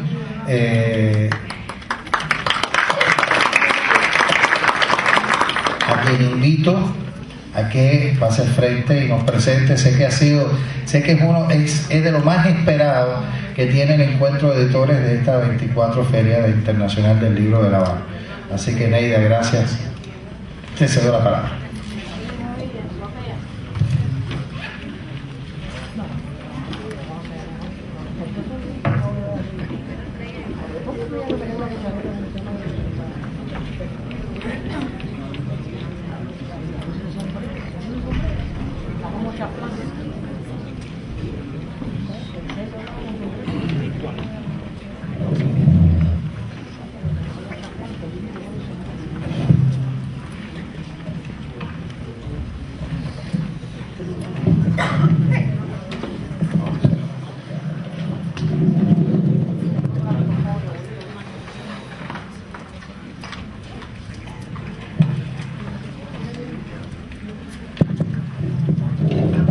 Bien, buenos días a todos.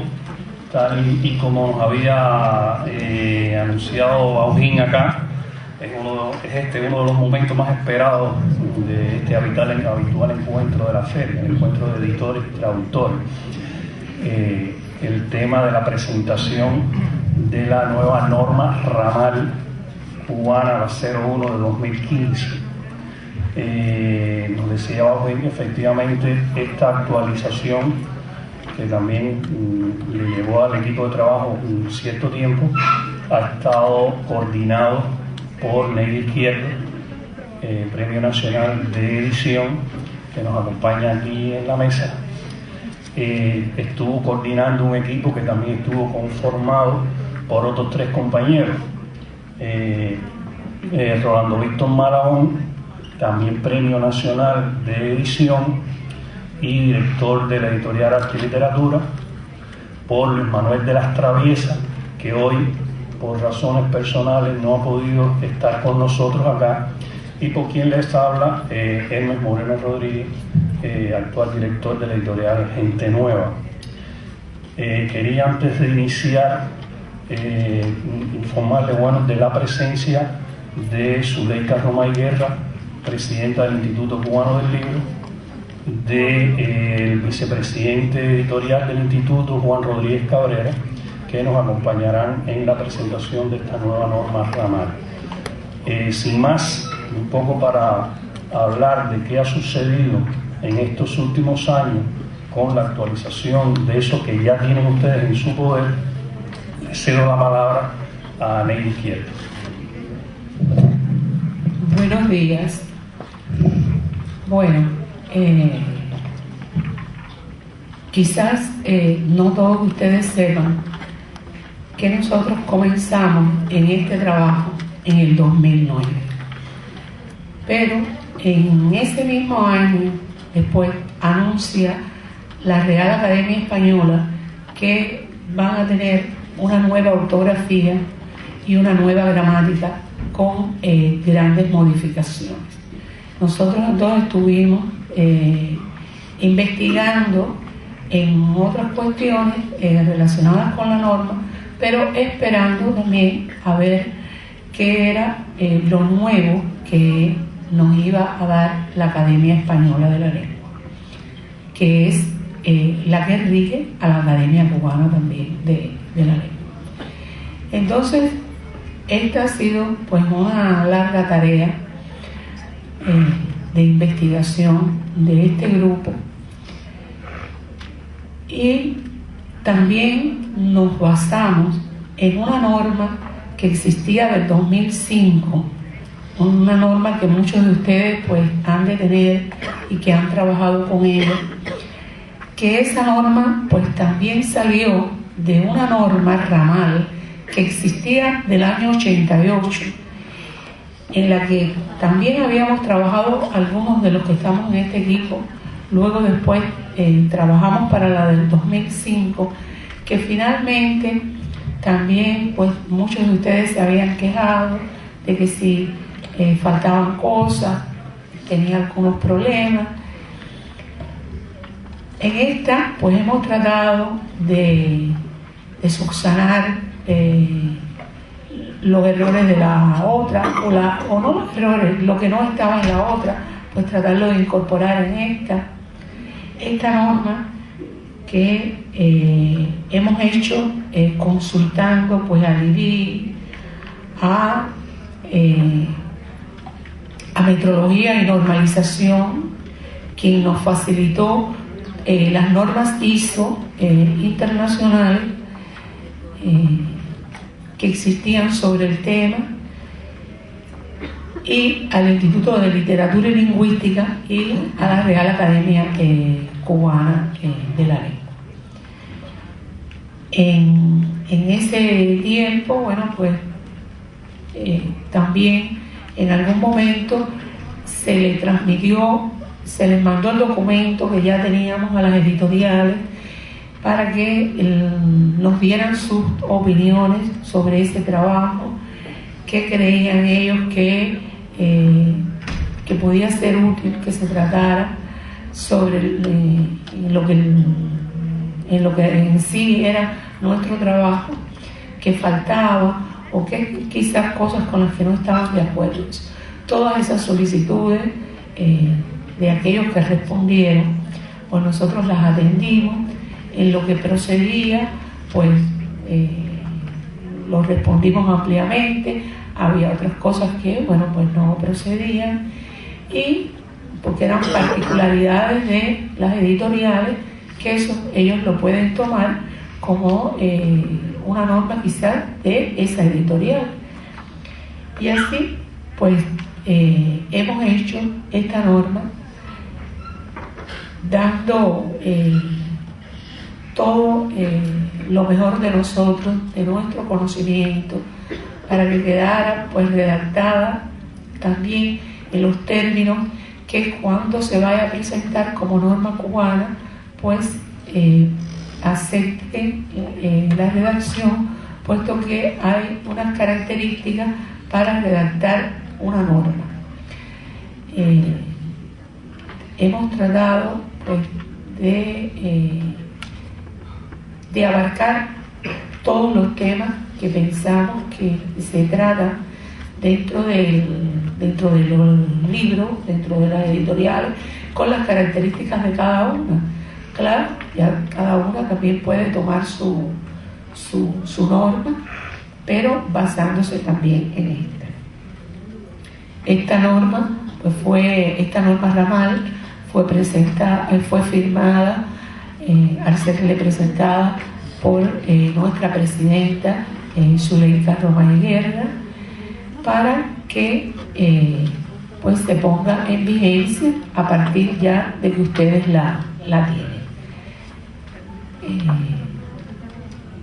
Yo quisiera que en la medida en que ustedes vayan viendo el documento, pues después nos hagan llegar también sus opiniones sobre la norma.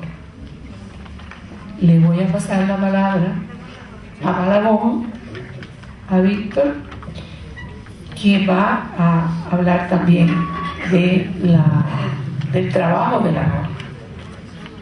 Bien, yo de todas maneras quiero recalcar una cosa, o sea, esto es una norma general, pero tenemos que tener en cuenta que cada libro en sí tiene sus características. Y hay veces que un libro nos trae dificultades, encontramos dificultades que no aparecen, que pueden no aparecer en la norma, y que ahí la experiencia del editor es la que contribuye a solucionar el problema, consultando con otras personas de experiencia, con otros colegas, y se puede llegar a un arreglo para que el libro quede con la mayor calidad. En esta norma hay una amplia consulta con diferentes normas para el tratamiento de la bibliografía y las referencias. Asimismo, dentro de este trabajo, cuando ustedes tengan la norma, tendremos otra labor que hacer con la sugerencia que ustedes nos hagan y con un trabajo posterior que vamos a hacer, que son la inclusión de anexos como el uso de abreviaturas, gentilicios nuevos, que cada vez que un país cambia de nombre o hay determinada situación, surgen nuevos gentilicios que hay que saber cómo escribirlos, que a veces no nos ponemos de acuerdo. La escritura del sistema internacional de unidades y el uso de las preposiciones. Esos son algunos de los elementos que irán en esos anexos.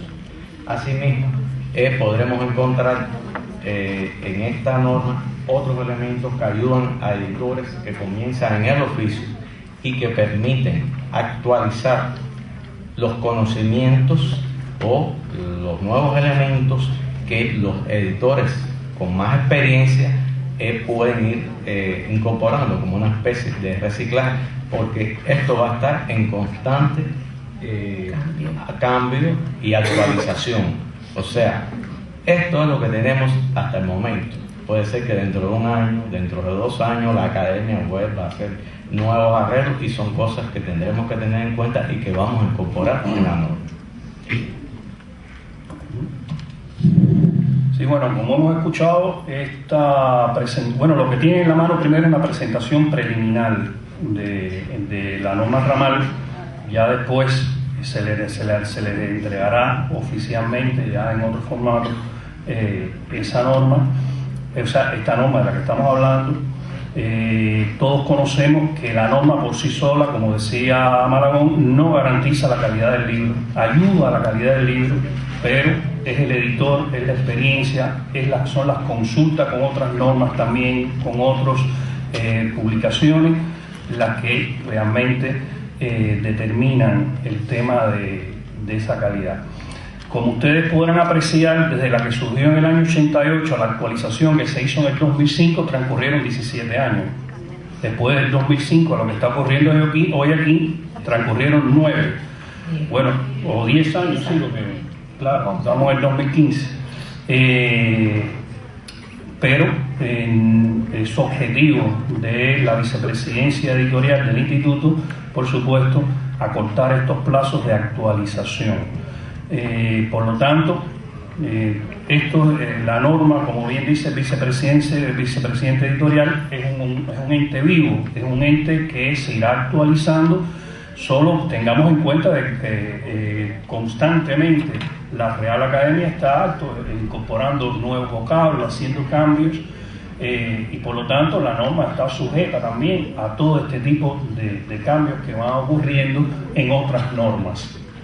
Lo mismo ocurre con el SIU, con el Sistema Internacional de Unidades, y por lo tanto no es nada, la norma ramal no es nada acabado. Quizás muchos se estén preguntando, bueno, ¿por qué no le estamos insistiendo tanto en norma ramal? No es una norma cubana, es una norma ramal del instituto. ¿Por qué? Porque la norma cubana para la edición lleva otras cuestiones, abarca otras consultas y otros niveles de aprobación con la Oficina Nacional de Normalización, con el Instituto de Documentación e Información Científico-Técnica, que aunque los hemos consultado, nos han estado asesorando en determinados momentos, no la sometimos a la aprobación en esta oportunidad. Eso es algo que es una pretensión para futura. Por supuesto, decía Neida, no es una norma acabada, ni mucho menos. Nosotros estamos dispuestos a escuchar, el equipo de trabajo, a escuchar las propuestas de mejora, los errores que puedan haber ahí. Al final partimos de una actualización del año 2005 sobre la que hemos trabajado, ese fue el punto de partida, y hemos ido perfeccionando algunas cosas, como también le hemos incorporado algunas insuficiencias que consideramos que tenía la anterior. Todo visto desde un equipo que estaba conformado por 4 personas, disculpen, evidentemente 4 editores trabajando pueden tener una visión que no es la que puede tener, por ejemplo, la cantidad de editores que tenemos en esta sala. Por lo tanto, vamos a agradecer muchísimo todas las recomendaciones, todos los señalamientos, todas esas propuestas de mejora para ir perfeccionando en el camino esta norma ramal que hoy le estamos sometiendo a la consideración de ustedes. Quiero decir de que además de estas instituciones que hemos consultado, también nos han ayudado las editoriales. Hemos recibido muchas propuestas que analizamos, que incorporamos, incluso están incorporadas en ese documento que tienen en la mano. También escuchamos a otros editores de experiencia que también tuvieron a bien leerse el trabajo que habíamos hecho y también fueron incorporados sugerencias, opiniones, estas cosas dentro de este documento. Yo, para cerrar el espacio, quisiera saber si alguien, no estamos aquí para discutir la norma, es algo importante porque no sería inacabable. Si alguien puntualmente quiere manifestar algo, por favor, Esteban.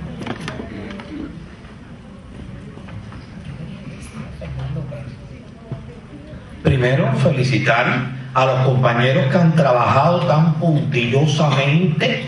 Me consta que Neida ha acabado con la paciencia de todo el mundo, porque a todo el mundo lo ha parado en los pasillos, le ha preguntado cosas, lo ha llamado a la casa, le ha dicho las cosas más increíbles. No tengo que decir nada de los caballeros porque además juegan en el mismo equipo.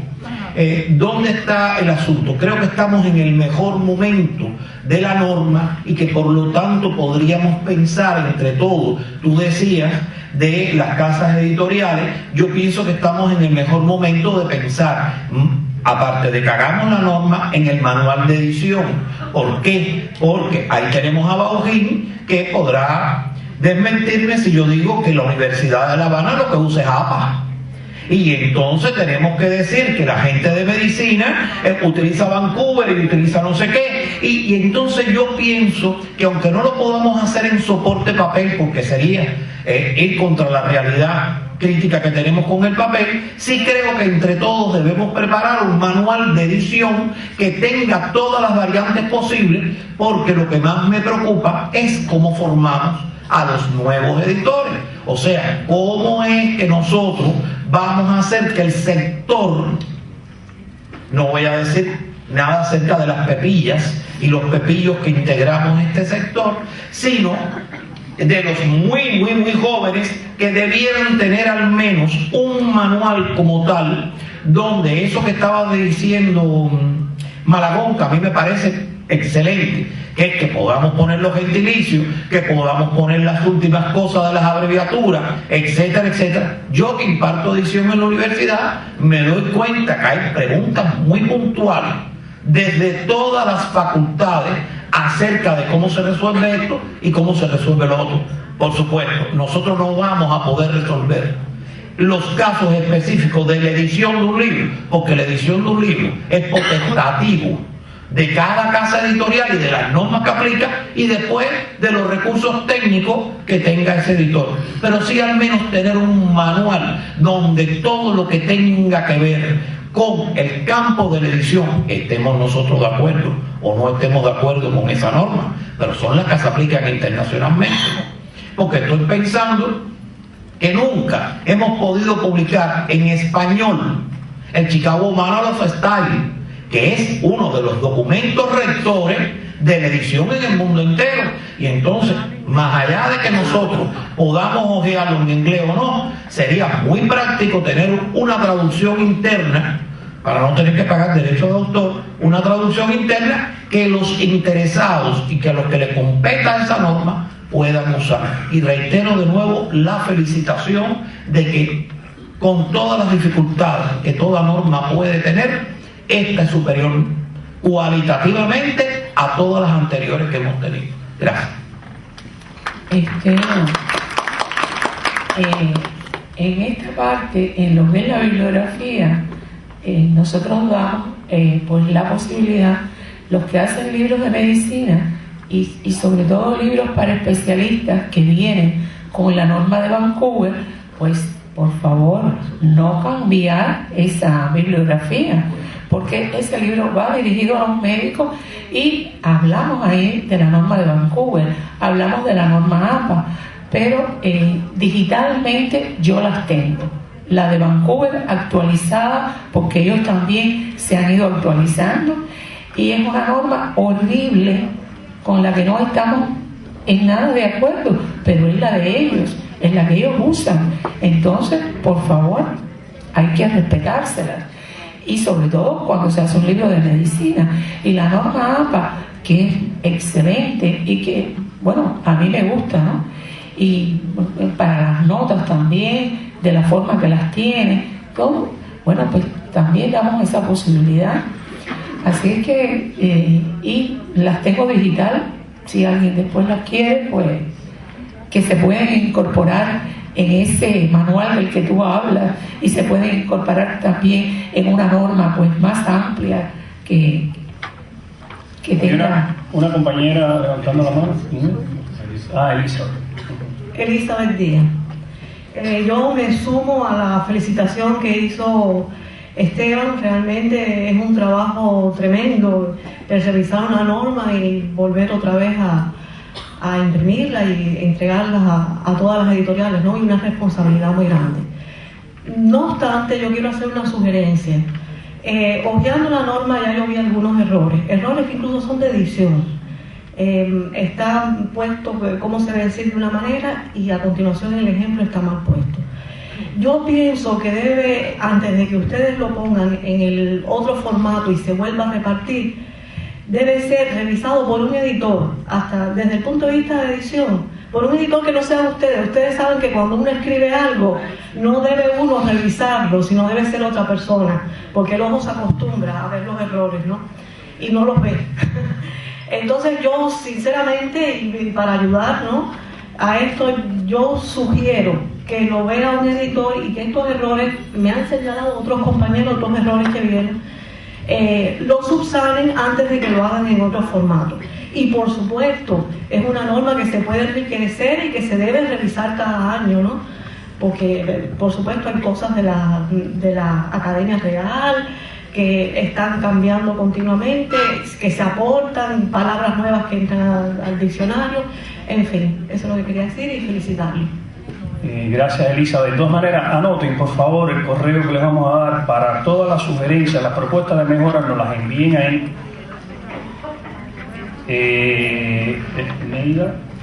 Neida@cubarte.cool.cu. Todas las consideraciones, todas las propuestas de mejoras, la Neida con Y intermedia ahí, por supuesto. Todas esas consideraciones, todo, háganselo llegar a Neida, y todo eso lo iremos analizando, porque ustedes saben también que, independientemente de que no dudo de nada de lo que ha dicho Elisa, de que deben haber sus errores ahí también, muchas veces en el gremio nuestro prevalecen mucho los criterios, y que a veces son un poquito encontrados, pero válida el señalamiento. ¿Alguna otra consideración, Juan?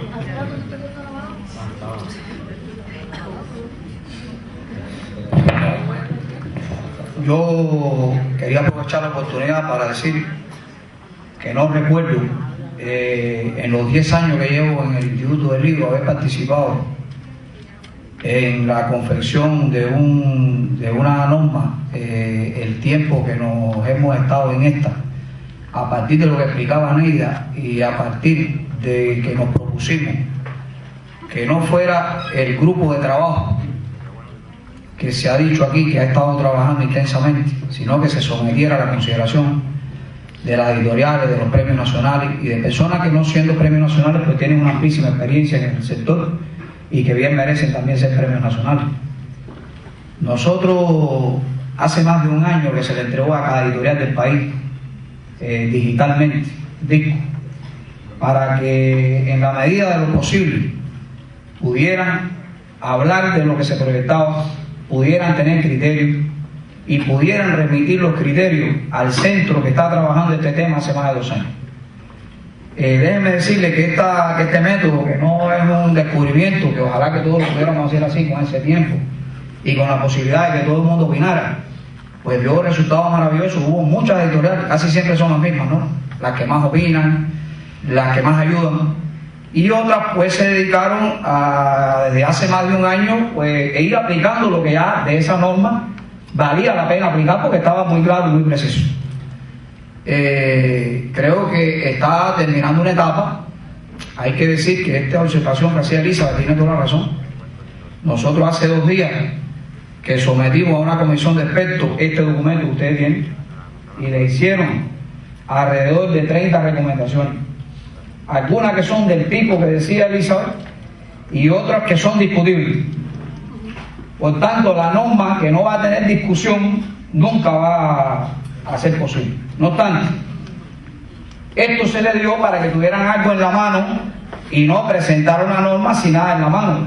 Ahora, la que ustedes van a recibir mañana cuando entren aquí, incluso en un formato diferente, va a tener un altísimo %, yo diría que casi todo, no todo, resuelto de las cosas que Elizabeth planteaba, porque fue sometido a un equipo de otros 2 editores, uno de ellos Premio Nacional, que no es ninguna de las personas, como ella misma recomendaba, que ha estado presentando aquí la norma hoy. Por tanto, ustedes mañana van a recibir un producto mucho mejor acabado, que se está terminando de imprimir ahora mismo y va a ser el recibimiento de ustedes aquí mañana.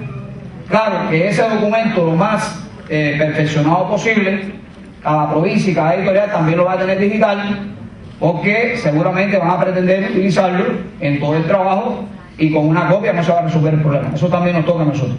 Tengan la garantía de que lo que plantea Elizabeth en un buen % va a estar resuelto en la norma. Y como bien se decía aquí, aunque estemos trabajando 5 años, la que salga siempre va a ser perfectible.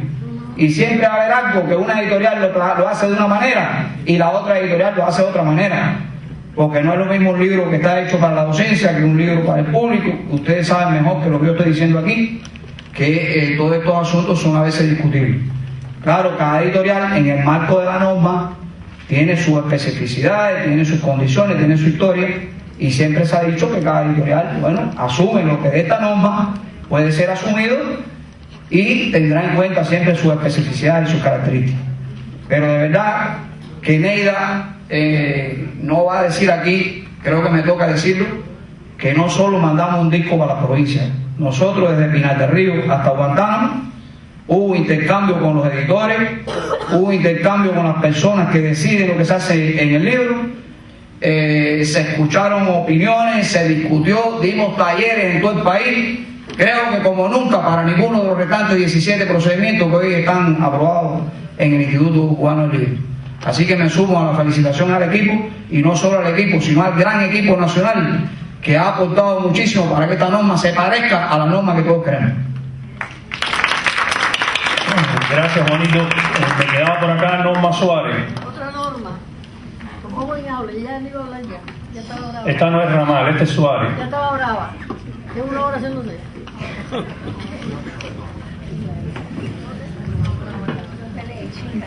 No.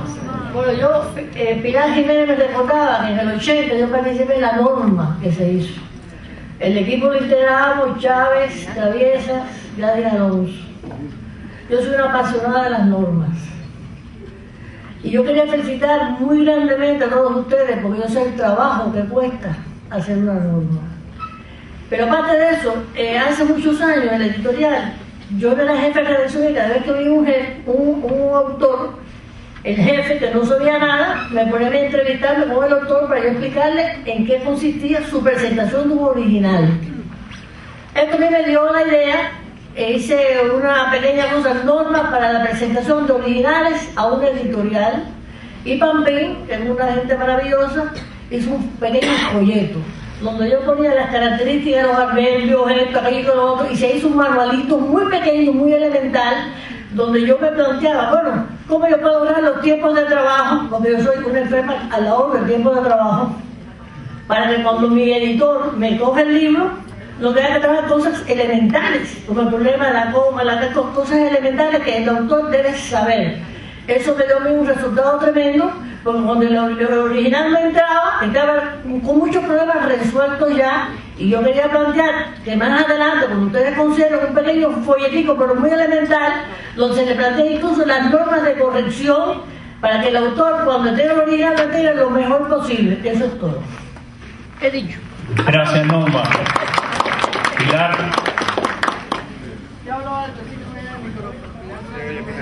Tienes que ir al micrófono. Tienes que ir. Pilar, camina un poquito. Están grabando. Además, nos están grabando. ¿Grabaste? Pilar Sara, Ciencias Sociales.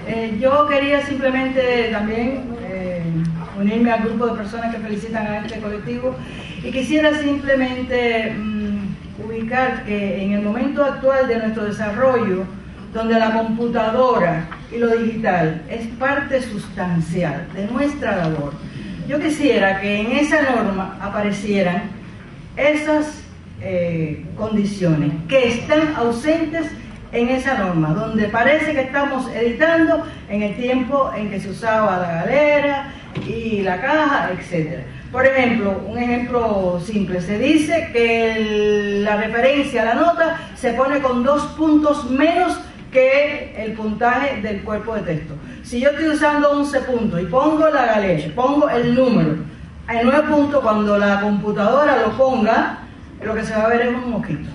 Quiere decir que a mí me parece que sería muy conveniente que, aunque fuera de forma elemental, se tuvieran en cuenta esas condiciones que son las que nosotros tenemos hoy y enfrentamos hoy en nuestras editoriales, y que está totalmente, en mi modesto criterio, ausente en esa norma. Muchas gracias. Gracias, Pilar. Esperamos tu sugerencia al correo que dimos. ¿Alguna otra? Mira, Pilar, nosotros estuvimos conversando sobre eso mismo, sobre que hace falta que los especialistas en los libros digitales pues hagan una norma, ellos, no exactamente nosotros, que no somos especialistas en eso, aunque podamos hacer libros digitales, ¿no? Y con relación a eso, bueno, pues no es una norma estricta.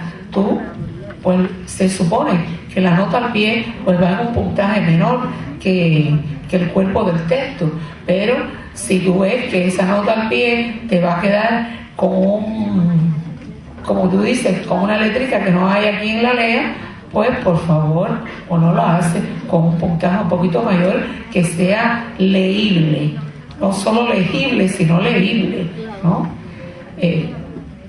Y por supuesto que en el libro digital eso puede ser completamente diferente. Aquí hay una norma, el digital ha de tener otras.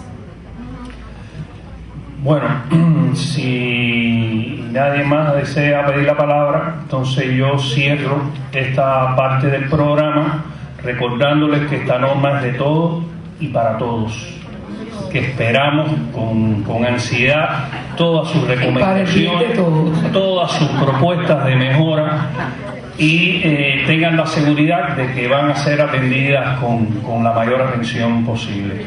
Muchas gracias a todos por su presencia, gracias a la presidenta por estar con nosotros, al vicepresidente, y bueno, nos estaremos viendo en próximos encuentros. Gracias.